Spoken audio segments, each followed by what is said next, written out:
Hey, I'm Jordan Gray, and this is the Intentional Life video series. From sex, relationships, communication, and character development, to health, creativity, and self-love, the Intentional Life is your go-to source for powerful, actionable advice from amazing, world-changing people.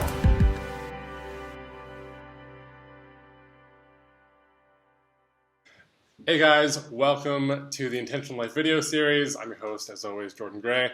And today I am stoked as shit to have a longtime friend, Stefan Pylarinos, who honestly, more than any other guest that I've chronologically interviewed so far, embodies, in my mind, the definition of living intentionally.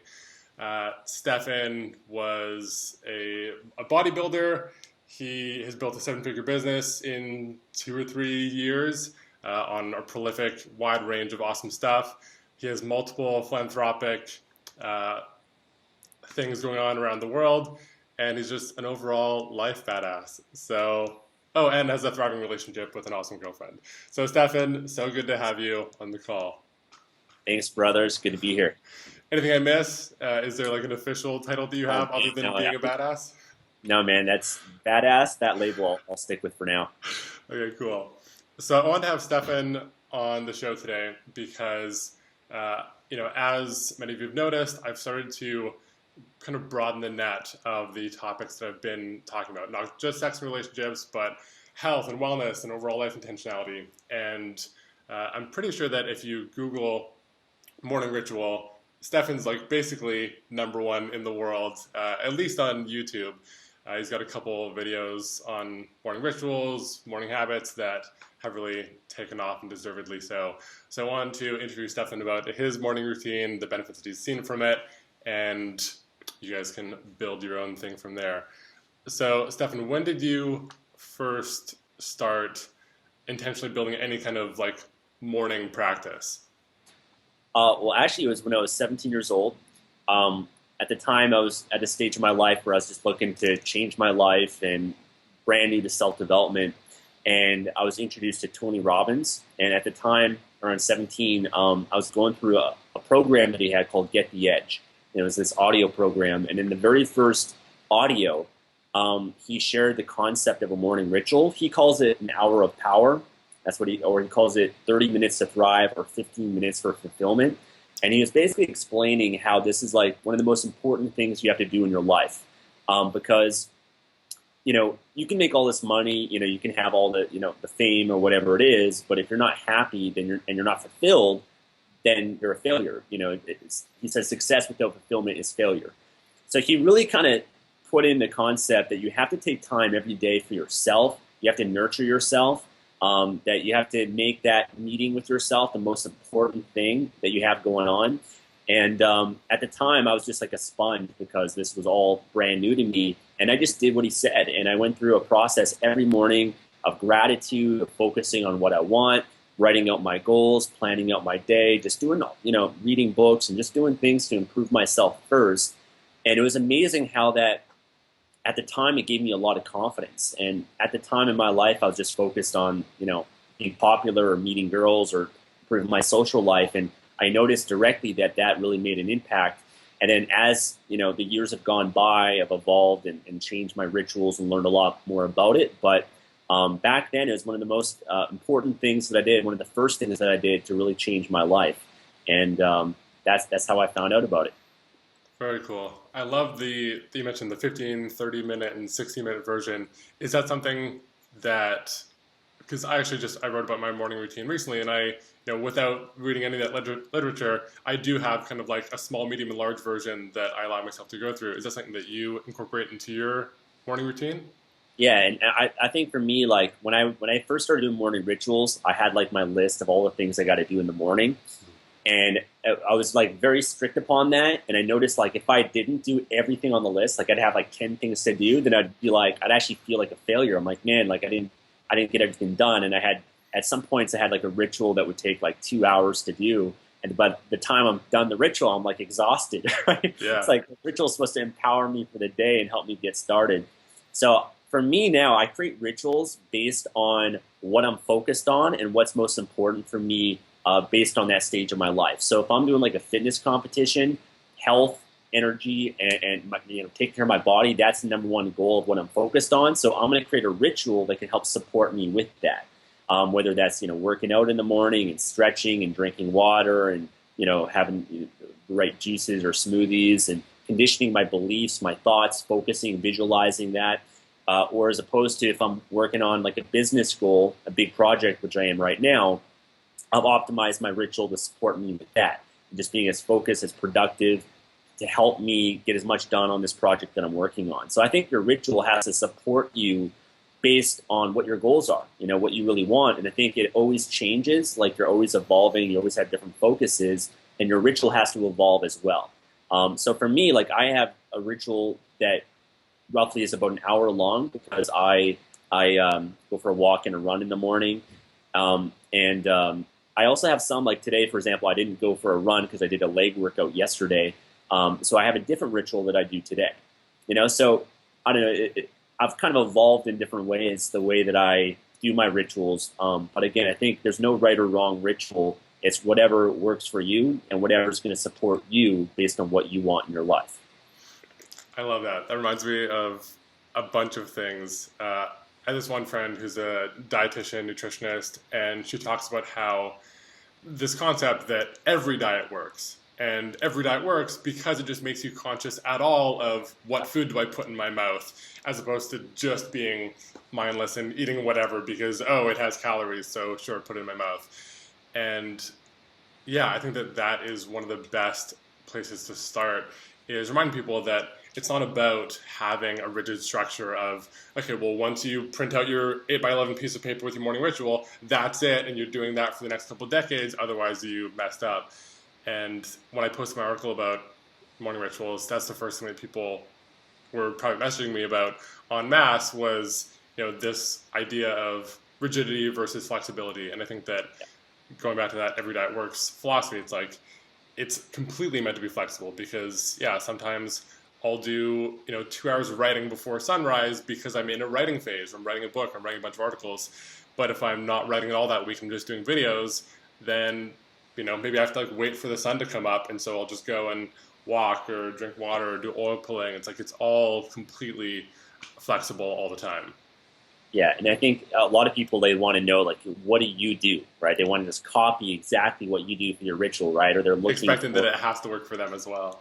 Yeah, and it's not. I don't think it's really that case. And then also, I think we live in a society where we create so many rules, right? So many belief systems of things have to be this way. And if it isn't that way, then we experience pain. We feel guilty. We feel bad. We beat ourselves up. We're trying to be a perfectionist. And if you had 10 things on your list to do and you only got 9 of them done, your brain's going to focus on that one thing you didn't get done, and then you're going to feel like a failure instead of looking at, oh my God, I still did all these other amazing things that have helped support me. So I think a lot of people, it kind of stems from that as well, just having so many rules and the rigidity, being rigid about it, instead of being flexible and understanding, you're doing a ritual for a certain outcome. It's not about the things that you're doing, but it's the outcome. And for me, the outcome is always just doing something that's going to take care of my body, mind, and spirit. And that's what every ritual that I does encompasses, something for my body, so my health, my energy, my physical body, whether that's drinking water, whether that's drinking juice or a smoothie or exercise, something for my mind, whether that's reading a book or visualization or conditioning belief systems or affirmations, and then also for my spirit, whether that's meditation, whether that's prayer, whether that's contribution in some way, and something like that. That for me is the only criteria that I have, and I find that when I do something every day for my body, mind, and spirit, then I have a really great day. Tied into that, I'm wondering, maybe this is an unanswerable question because it is such a flexible structure for you, but do you feel like is the number one priority or criteria that you're trying to match through your morning routine, is it more happiness or productivity overall? For me, it depends. It's really both, but right. Because productivity does make you happy, so they kind of intertwine. But actually, well, for me, they both work together. Yeah, but for me, happiness is most important. It's a higher value than what I have. Actually, my number one value, because I've done a lot of work identifying all my values. Number one is health. Number 2 is love. Number 3 is happiness. Number 4 is passion. Success, money, things like that. Those are like, I value those things, but they're much lower on my list. And so I've recognized that, being productive throughout the day and achievement, that's not going to fulfill me. It will give me some satisfaction and maybe a bit of fulfillment for my work in the sense of like being on purpose and inspiring people or whatever, a contribution as well. But I find for me, I need to make sure that I take time every day just to feel all that, just to feel the contribution, to feel my purpose, to actually, acknowledge and focus on what I'm grateful for, what's good in my life. And that has to be the number one priority before anything else. Instead of trying to go to external things to make myself feel good or feel happy, instead of just taking that time and recognizing that no matter what my life looks like, I can be happy, grateful, and have an amazing life just by focusing every day on my morning ritual and doing some of those things in that process. I love it. It's interesting. One thing that surprised me is when you're going through your top 3 or 4 values, as you're listing off each one, I was like fully expecting that contribution would be one of the top 3. And I don't think I mentioned it off the top of the call, but Stefan's website is called projectlifemastery.com, which, even as a URL is like so indicative of what kind of person Stefan is. But as you named what your top 3 or 4 values were, I was like, well, like all those things are the exact things that lead someone to be able to contribute. And like that is the whole point of having this morning routine is, right, like by filling myself up with health and love and all these things first, then you're in that mindset, that heart space where you're able to overflow and go, well, here's a natural offset of things that I've been doing for myself, and you have the energy to be able to contribute with. Mm-hmm. Yeah. Well, for me, the values that I look at, there's different types of values. There's ends values and means values. So things like money, like that's not for me. For me, a value is an emotional state of what we're after. So money, that's not for me like a real value. Or even contribution, it's like, what does that give you? What's the emotional state? And so for me, contribution is love, right? And that's kind of how I view ultimately as a really deep kind of spiritual level of what I do is just when I'm contributing, I'm giving love. And, I guess that's for me the main, way, the main emotion I think that I associate to it, I guess, as well as passion and things like that as well. But I think also your values, going back to the flexibility, your values change as well, because sometimes you need to value certain things to get to a certain result that you're after, a certain goal. And then as you get older, I think your values shift. Like I'm sure when I'm 80 years old, my values are going to be maybe, like just focusing more on family and grandchildren or whatever, right? Whereas maybe at other stages, like I know for me before, I had the values of success and money and achievement very high, and I needed that to get to where I am today, right? So I think you need different values and different focuses at different stages of your life. Yeah, totally. And whether it's, making money first so you can then contribute more later, or, it's that whole concept of like, you have to be selfish before you can be generous. And again, that's the whole point of the morning practice is that you can, like, here's my me time, whether it's 15 minutes or 2 hours, it's like, here's me cultivating myself, cultivating my energy that I then have something to give and overflow with. So I'm curious, how do you on a day-to-day basis calibrate which version, or I guess like which size morning routine you're going to do? Like, do you just wake up and go, today feels like I'm only going to do the 15 minutes of fulfillment, or like the hour long and 2 hours? Like, how do you? Well, I try to avoid being reactionary in my life and always try to be proactive. So for me, there are cases where you do need to be reactionary because something comes up, right? You wake up and there's a fire alarm and like you have to leave bed. Yeah, so there are some circumstances like that, but I always try to be proactive as much as I can. So if I know, like for example, on Sunday, I've got to wake up at like 5 o'clock in the morning, and I've got a flight to Puerto Rico at like 7 o'clock or something like that. So I know for that day, okay, either I can, I don't even think the gym's going to be open here at that time. So I'll probably adjust things a little bit because that's a different routine for me. I don't normally wake up at 4 or 5 o'clock in the morning. So in that circumstance, I'm going to say, okay, I'm probably going to work out later in the day, and I'm just going to do like a 10 or 15 minute ritual. Then I'm going to pack it and go to the airport and do that, right? So certain circumstances of traveling, for the most part, I find it is useful. If I'm in a certain routine, like every day, everything the same, I can wake up at the exact same time, and that's pretty easy for me. But another thing I've also shifted with as well over the years is not like I got so much benefit from morning rituals, and I really ask myself, I'm like, why don't I do more rituals throughout the day? Like, why does it just have to be in the morning? Because I think you should also have a ritual in the evening time, maybe before you go to bed. And we all do, right? Like we all do have rituals. Yeah. But Whether we know it or not, we're doing something. Exactly, Yeah. right? You brush your teeth, you maybe most people, they watch TV before they go to bed or checking their Facebook, their social media, whatever it is. It's just creating the rituals in your life that will support you. I also started creating rituals throughout the day. So for me, before any video that I record, any interview that I'm doing with you, for example, or anything that requires me to really be at a peak state, I have a ritual for that. So usually I make sure that I'm taking care of my body. I do something physical to make sure that I'm in a peak state. I change my focus. Oftentimes I focus, what's my outcome? Why is what I'm going to share important? Why do I care? Why do I care about Jordan? Why do I care about the people that are going to be watching this video? Why is it an absolute must that I communicate the power and the effectiveness of a morning ritual? So I ask myself questions, and I have a little ritual that I go through, and that helps me, I believe, communicate with more passion, more energy, and just makes my message more important and come across.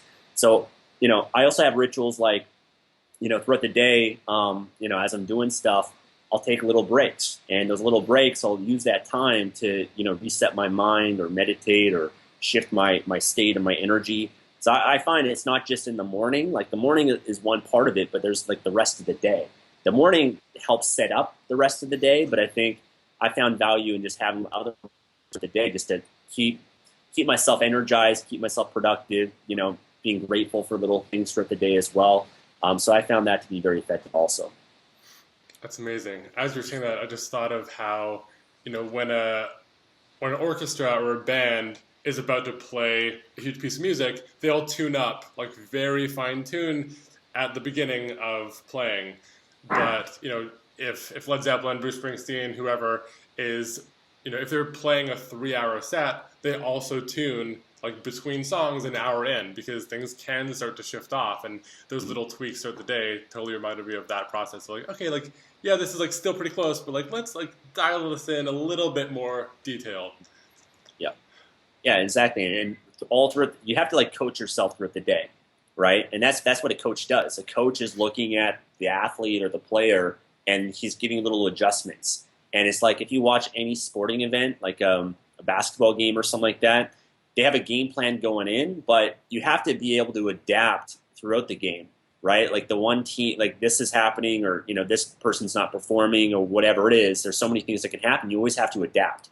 So I kind of view my day the same way, is that I always need to, maybe I get distracted. Maybe like the other day I was like exhausted. I was feeling really tired. So I was like, okay, I need to do something right now. Instead of trying to push through and try to do more, I need to take a step back. I need to shift my state. I need to do a ritual. I need to refocus or do something to get myself back on track so that I can, resume the day and have a productive day.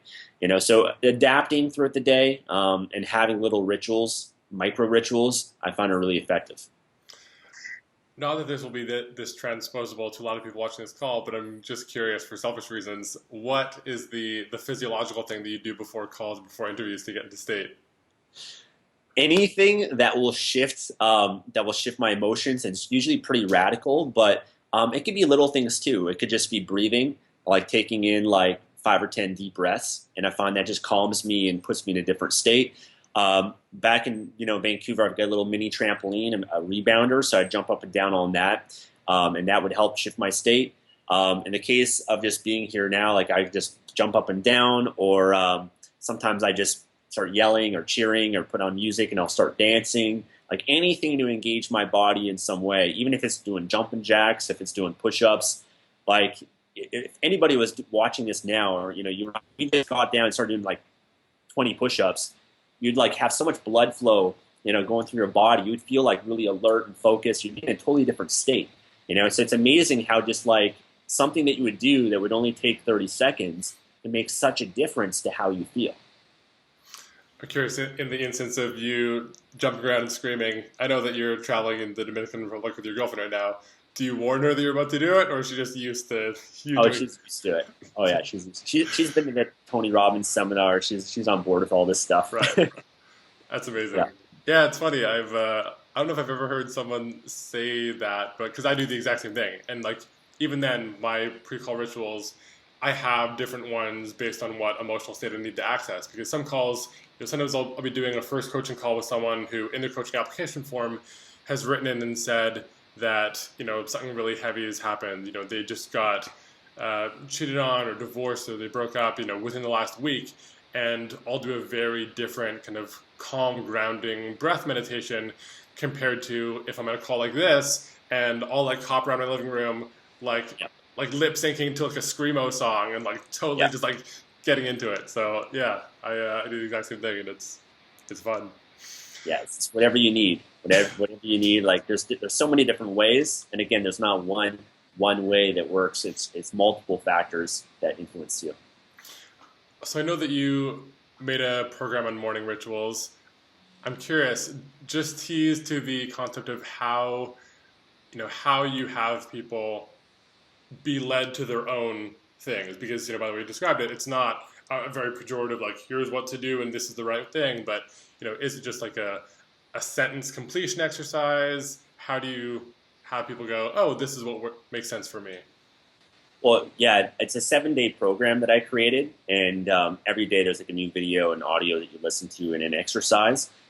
First thing that I help people with before you even get into the ritual is helping structure your belief systems and making it important enough for you to do.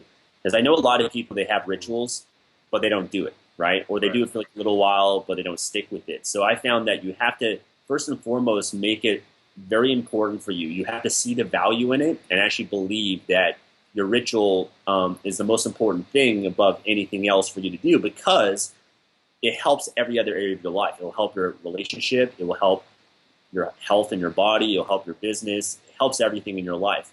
So you have to first make that shift in your psychology, your belief systems. You have to identify what inner conflicts or limiting beliefs that you have, like it takes too much time, or I've got other important things to do, or I got to check my email, or whatever beliefs that you have. You've got to address that first, because writing out a ritual anybody can do, but it's actually doing it and being consistent, which is the most important thing. From there, what I focus on is, again, not like the main thing that I tell people is that making sure that your ritual, you do something every day for your body, mind, and spirit. And I have a whole list of different things that you can do in each of those categories. So I have one day where I explain, okay, we're going to focus on the body. You have to do something for your body every day. And your body, mind, and spirit are all connected. They all influence one another.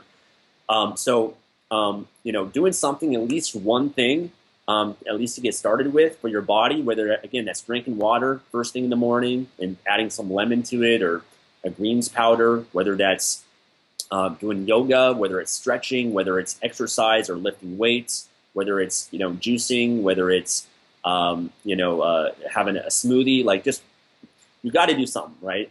Because what you put in the body every day, people say breakfast is the most important meal and all that stuff as well, but just making sure that if you just take care of your body first thing in the morning, that's going to have a huge impact, not just for the day, but what you do every single day is going to create your health, your body, and the rest of your life. If you look at people that have amazing energy, they have a really healthy and fit body, like our friend Ben Greenfield, he has a certain ritual that he does for his body.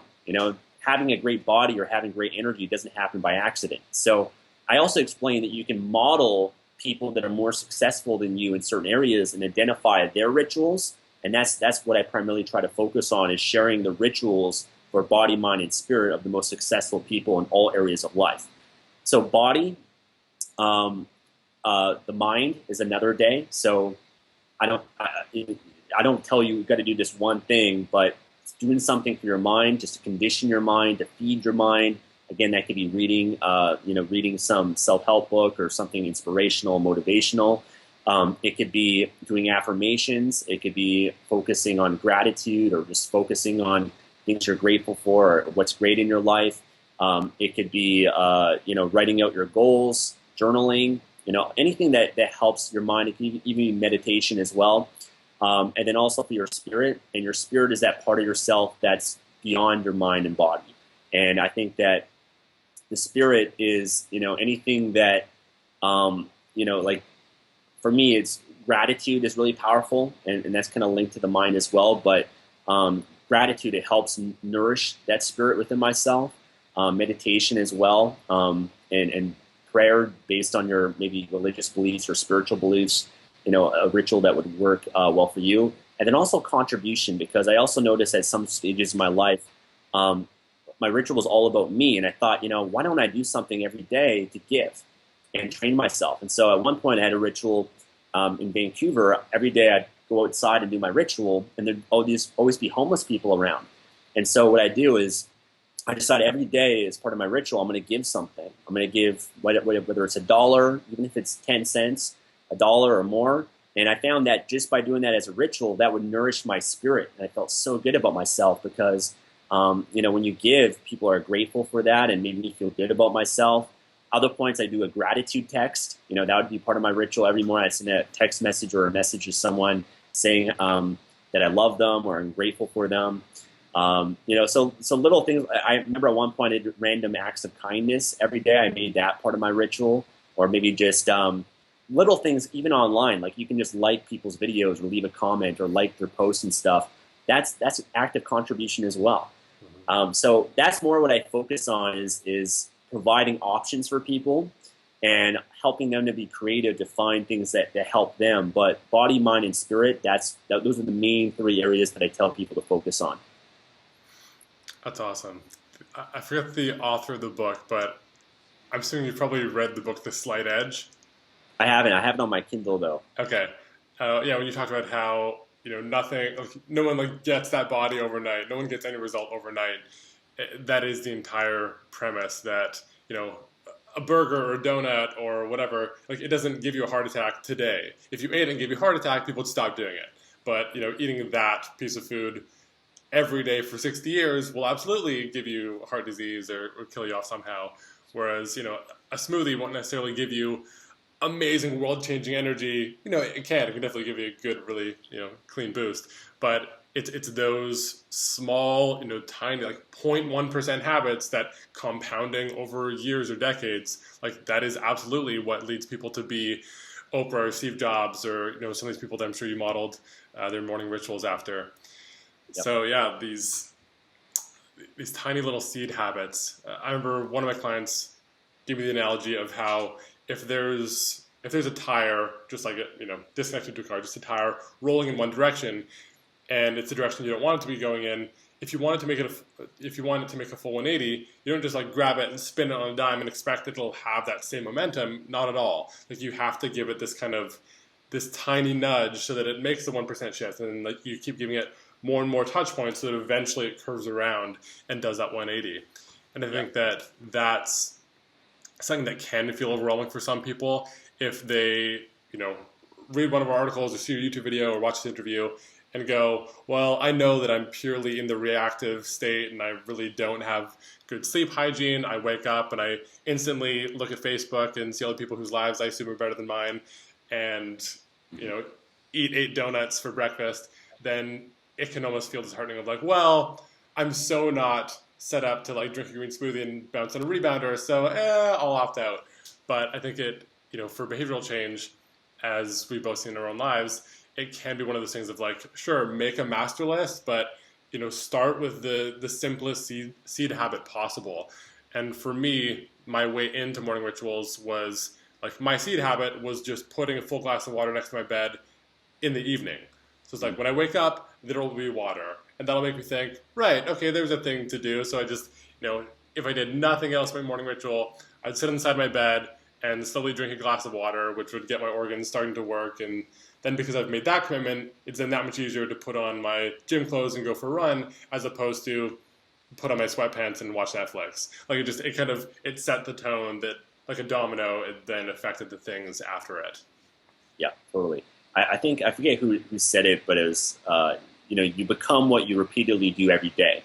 It's a famous quote. I forget who said it, but it's totally true. And I think your rituals are a practical way of mastering something. Like rituals equal mastery. And you look at you're an amazing writer because you write every day, right? That's a ritual that you have, right? Whatever you just do every day, you're going to become really amazing at. And if you look at anybody that's really great at their craft, it didn't happen overnight. You look at Michael Jordan or Kobe Bryant, these people playing basketball every single day for several hours a day in the morning before they go to bed. But people just see the end result and they think those big things happen just like that. But it's all those little things that add up. And in the same way, the negative aspects that you're mentioning of watching TV, reading the newspaper or whatever it is, all of those things have a consequence as well. And you got to, I think, look at that, based on who you are today and how you feel, your default emotional states, your life today. You got to look at all the little rituals, all the little things you've done throughout, the last 5 or 10 years, because all of those things have helped create who you are and where you are today in your life, right? So I think people have to look at how they're spending their time in the day, in the morning and throughout, and ask themselves, okay, is this helping me get to where I am today? Take responsibility for your life and then make the adjustments and changes every single day of what you're going to do that will help bring you the life that you want.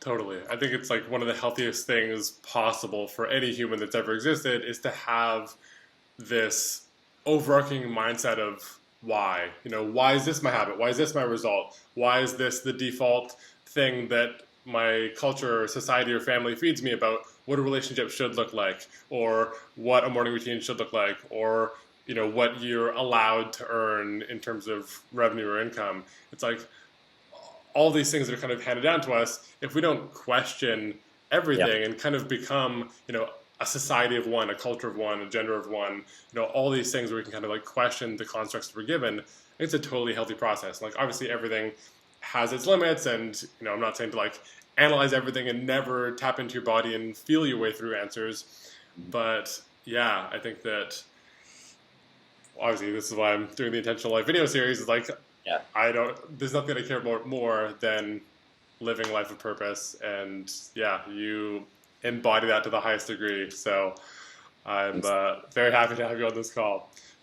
So Stefan, if people want to find out more about you, I know that projectlifemastery.com is the main hub. I'll definitely link that in the show notes below. Where else can people find you? How can people find the morning routine course as well? Yes. Well, if you do a YouTube search, you'll find the top 3 videos, or top 3 out of 4 are my videos. Nice. So I've got a YouTube channel, Project Life Mastery, as well as a blog, projectlifemastery.com, as well as a podcast. But I'm all over social media, Twitter and Facebook and Instagram and Snapchat. So you can find me there. I've actually been on Snapchat. Maybe you can put a link to that. But I've been sharing my ritual and actually snapping all throughout the day, my ritual. So a lot of people have seen a lot of value because they can see what I'm doing every day and as I'm going through it. And then if you want an actual training program that I created, the Morning Ritual Mastery one, and that's just at morningritualmastery.com. I love that you're snapping parts of the routine, because I feel like that's very similar to Gary Vaynerchuk, Gary V, putting out the Daily V episodes of like him showing like, I've been hustling for decades, like look, here's me hustling, I'm not making this stuff up. I think that it's one thing to know it intellectually and reading it on a page, or even hearing about it in your top ranked YouTube videos, but people, people benefiting from being able to witness the person they're following doing that exact thing, and the accountability for you of like, well, I have something to snap, so like there's even more incentive for you to do it. Not that you're slowing down anytime soon, but that's really awesome. Yeah, no, Snapchat's been new for me, but I'm addicted to it. It's been a lot of fun. Cool. Well, Stefan, thanks so much for being on the show. It's so good to have you. Thanks, man. Thanks for having me.